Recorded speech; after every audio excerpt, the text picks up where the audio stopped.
From Dolly's recipe বুকে সকলকে সাদরে আমন্ত্রণ জানিয়ে আর আমার ভালোবাসা জানিয়ে আজকের রেসিপি শুরু করছি।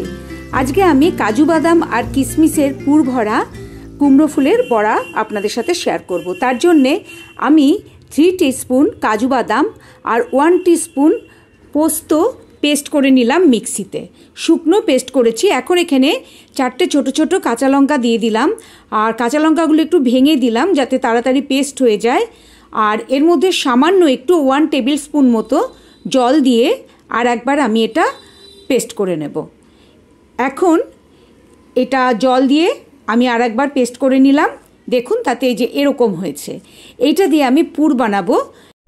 এর জন্যে আমি 6টা কুমড়ো ফুল নিয়ে নিয়েছি, আর এই কুমড়ো ফুলের পেছনগুলো সব ফেলে দিয়েছি। এই কুমড়ো ফুলগুলো আমি কিন্তু কিনিনি, এগুলো আমার গাছের কুমড়ো ফুল। এই যে পেছনটা ফেলে এই যে এরমভাবে ছিঁড়ে এটাকে এরম করে নিয়েছি, আর এর মধ্যে পুর দিয়ে আমি জড়াবো।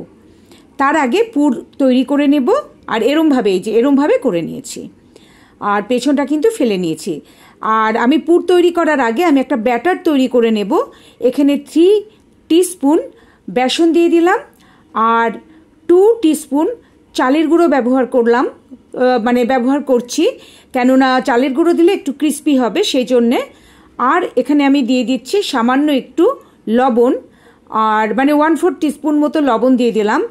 আর এখানে আমি 1/4 টিস্পুন মতো চিনি দিয়ে দিলাম, আর সামান্য একটু 1/4 টিস্পুন মতোই হলুদের গুঁড়ো দিয়ে দিলাম। এবার এইগুলো দিয়ে ভালো করে একটু মিশিয়ে নিয়ে জল দিয়ে ব্যাটার তৈরি করব। এগুলো একটু আগে শুকনো অবস্থায় মিশিয়ে নিয়ে এবার অল্প অল্প করে জল দিয়ে আমি ব্যাটারটা তৈরি করছি।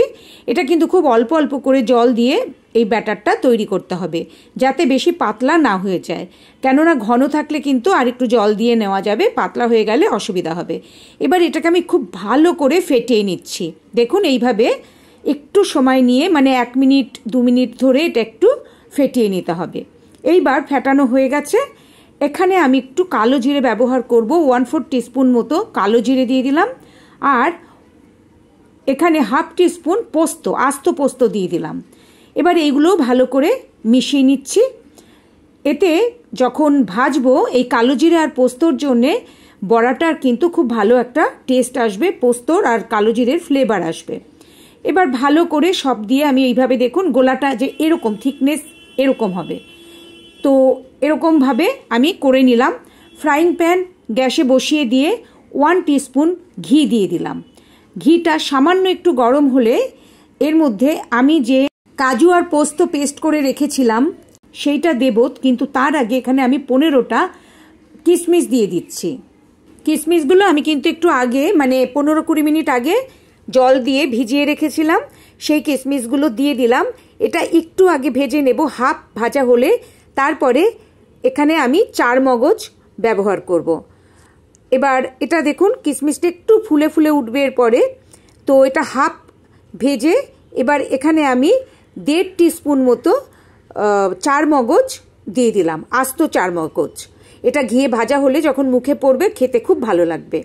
এবার এইগুলো একটু ভাজা হওয়ার পর তারপরে এখানে আমি যে পেস্ট করে রেখেছি কাজু পোস্ত আর কাঁচা লঙ্কা সেটাও দিয়ে দিলাম। এবার মিক্সিটা একটু জল দিয়ে ধুয়ে এর মধ্যে আমি দিয়ে দেব, কেননা কাজু আর পোস্ত সবই কিন্তু ভীষণ টাইট টাইপের, একটুতেই আর কি খুব লেগে যায়, তাই আমি মিক্সিটা ভালো করে ধুয়ে নিয়ে তারপরে জলটা এর মধ্যে ব্যবহার করলাম। এবার একটু নাড়াচাড়া করছি। নাড়াচাড়া করতে করতে এখানে আমি সামান্য একটু লবণ দিয়ে দিলাম। আর এখন কিন্তু গ্যাসের ফ্লেমটা লো আছে, আমি লো ফ্লেমে এই পুরটা তৈরি করছি। তো ভালো করে টাইট করে এটাকে কিন্তু আমার কষিয়ে নিতে হবে। দেখুন এরকমভাবে আস্তে আস্তে জলটা যখন পুরো শুকিয়ে টাইট হয়ে যাবে তখন তখন বুঝতে হবে যে পুরটা হয়ে গেছে। এখন এখানে আমি 1.5 টিস্পুন মিল্ক পাউডার দিয়ে দিলাম। 1.5 টিস্পুন 1.5 টিস্পুন কিন্তু চা চামচের 1.5 চামচ মিল্ক পাউডার দিয়ে দিলাম। এতে কিন্তু ভীষণ ভালো টেস্ট আসবে। এবার এখানে আমি সামান্য একটু সুগার ফ্রি ব্যবহার করলাম। আপনারা 1/4 টিস্পুন বা 1 চিমটে মতো চিনি দিয়ে দেবেন। যেহেতু এখানে আমি মিল্ক পাউডার ব্যবহার করেছি, তার মধ্যে একটা মিষ্টি ভাব থাকে। এবার দেখুন ভালো করে ভাজা হয়ে গেছে। আমি কিন্তু গ্যাস অফ করে দিয়েছি। গ্যাস অফ করে একটু নাড়াচাড়া করে নিচ্ছি। পুর তৈরি হয়ে গেল।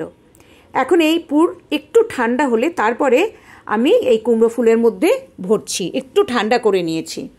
এইভাবে দেখুন পাতাটাকে মানে ফুলটাকে পুরো খুলে নিয়ে তারপরে তার মধ্যে পুরটা দিয়ে এইভাবে এটাকে আবার পেঁচিয়ে দিতে হবে।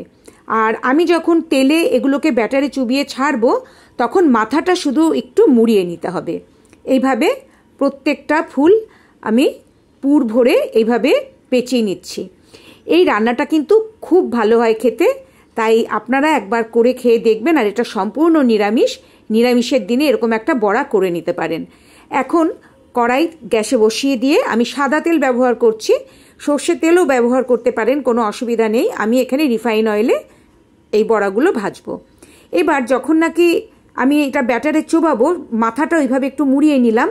মুড়িয়ে নিয়ে এবার এই যে এইভাবে ব্যাটারে চুবিয়ে মাথাটা কিন্তু একটু ধরে রাখতে হবে, একটু মানে সাবধানে করতে হবে। এইভাবে এগুলোকে এই যে মাথাগুলোকে মুড়িয়ে মুড়িয়ে তারপরে এইভাবে ব্যাটারে চুবিয়ে তেলে ছেড়ে ভাজতে হবে। প্রথমে এটা লো ফ্লেমে করতে হবে, তারপরে পরের দিকে মিডিয়ামে দিয়ে একটু ভেজে নিতে হবে। কারণ লো ফ্লেমে করলে মানে এটা সুন্দর করে ভাজা হয়।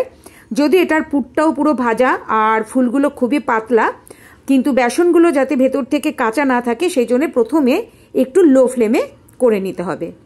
আপনাদের যদি আমার রান্নাটা ভালো লাগে তাহলে লাইক করার জন্যে আর শেয়ার করার জন্য অনুরোধ রইল। আর অনুরোধ রইল আমার চ্যানেলটা সাবস্ক্রাইব করে আমার পাশে থাকার জন্যে। সাবস্ক্রাইব করা থাকলে আমার পরের রান্নার নোটিফিকেশান আপনারা পেয়ে যাবেন। এবার মোটামুটি সব বড়া ছাড়া হয়ে গেল। কুমড়ো ফুলের বড়া অনেকেই খায়। আপনারা এরকম করে পুর ভরে বড়া খেয়েছেন কিনা কুমড়ো ফুল দিয়ে প্লিজ কমেন্ট করে আমাকে সেটা জানাবেন। এবার আমি বড়াগুলো সুন্দর করে ব্রাউন করে করে ভেজে নেব। আর বলেছি আগে আমি লো ফ্লেমে ভাজবো, তারপরে হাফ ভাজা হলে তখন আমি মিডিয়াম ফ্লেমে ভাজবো। এবার আমি বড়াগুলো আবার উল্টে দিচ্ছি। এইভাবে কিন্তু উল্টে পাল্টে দেখুন বড়াগুলো যেরকম ব্রাউন হয়েছে, দু পাশ আমি কিন্তু এইভাবে উল্টে পাল্টে ভেজে নেব একদম ব্রাউন করে। আর তাতে খুব মানে খাস্তে হবে, ক্রিস্পি হবে। এইভাবে মোটামুটি আমার বড়া ভাজা হয়ে এসেছে। আপনাদের কাছে অনুরোধ রইল একবার এইভাবে বড়া খেয়ে দেখবেন, সত্যি খুব সুন্দর হয়। আমি যে পুরটা বানালাম, পুরের স্বাদ কিন্তু ভীষণ সুন্দর। একবার খেলে আবার খেতে ইচ্ছে করবে। আবার আমি আসব নতুন কোনো রান্না নিয়ে, নতুন কোনো রান্না আপনাদের সাথে শেয়ার করব। আপনারা সবাই খুব ভালো থাকবেন। আজকের মতো নমস্কার।